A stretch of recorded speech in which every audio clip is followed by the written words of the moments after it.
En tant que fan du Real Madrid, sur les derniers matchs, le truc qu'il fallait avoir sur cette compo, en fait, c'est Arda Güler. Arda Güler devait jouer et au final, l'ami Ancelotti, pour moi, il s'est pas raté sur ça. Après, le fait qu'il bricole avec Tchouaméni en charnière, Valverde milieu et Vasquez à droite, ça me pose pas de problème. Oui, Vasquez est catastrophique au poste d'arrière droit, mais je me place à sa place à Ancelotti aussi. Il peut pas vraiment faire grand chose. La seule chose qu'il peut faire, c'est mettre Valverde à droite et mettre un autre milieu, Modric par exemple, au milieu. Moi, ce que j'aurais fait surtout après la première mi-temps de Vasquez, j'aurais mis Chouamini dans ce milieu, parce que Chouamini aussi n'a pas été bon en charnière aujourd'hui.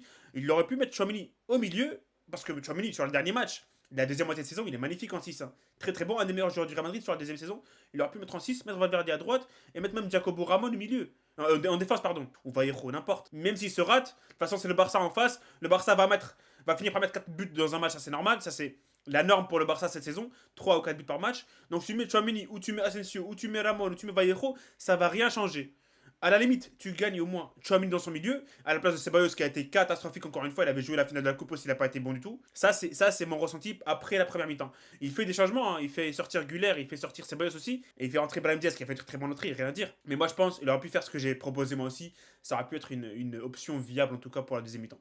Mais bon, il a fait ce qu'il a fait, Ancelotti. Il y a un truc qui me surprend un peu, les amis, un truc qui me choque un peu, c'est Rodrigo. Rodrigo, il est sur le banc. Après, j'ai pas vraiment les coulisses, je sais pas s'il y a un truc en interne ou quoi que ce soit. Mais le fait que Rodrigo soit sur le banc et qu'il ne rentre pas après Brahim Diaz, après Hendrick, après Munoz, il va rentrer quand Rodrigo, peut-être il est blessé, il est pas à 100%, j'en sais rien, mais il est sur le banc. S'il est sur le banc, pour moi, il est apte à jouer. Il était malade pour le match en Liga la semaine dernière, il a pas joué, mais il ne fait pas rentrer. Il fait entrer Brahim Diaz avant lui, il fait rentrer pas Jacobo, il fait entrer Hendrick avant lui et il fait entrer le jeune là, Munoz qui rate un face à face avant lui. C'est bizarre, c'est bizarre. Est-ce que c'est un signe qui prouve que Rodrigo va sortir du Real Madrid ou il est encore en train de récupérer de sa maladie?